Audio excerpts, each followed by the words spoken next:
In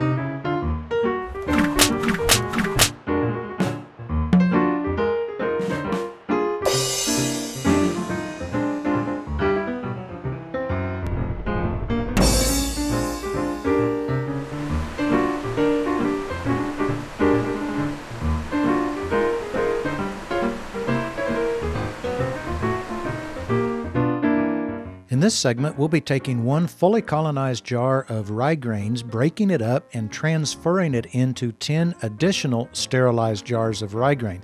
This is known as grain-to-grain transfer, and it's one of the staples of mycology. Now, it's very important to understand that when doing grain-to-grain transfers, I simply cannot overemphasize the importance of following proper sterile procedure.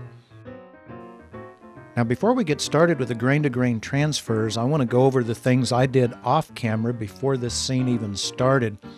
The laminar flow hood has been running for over an hour in a tightly sealed room. I do that in order to scrub the air of mold spores and bacteria. During that hour, I took a shower and washed my hair, brushed my teeth and used mouthwash, and then I got dressed with freshly laundered scrubs. If you don't have scrubs, simply put on freshly laundered cotton clothing. You can see I'm wearing surgical gloves and Tyvek wrist sleeves to protect my work from any bacteria-laden dead skin cells that the flow hood might knock off that would land in it.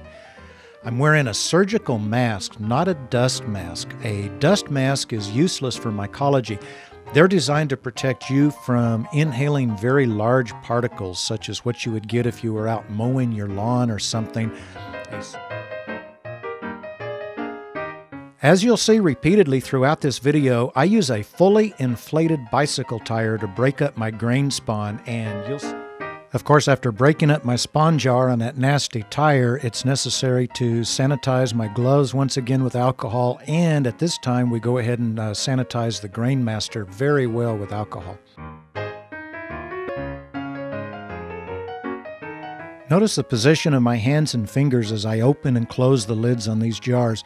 No part of my fingers ever come between the flow hood and the open jar because any contaminants that might have landed on my gloves since I sanitized them could easily be blown inside the jar.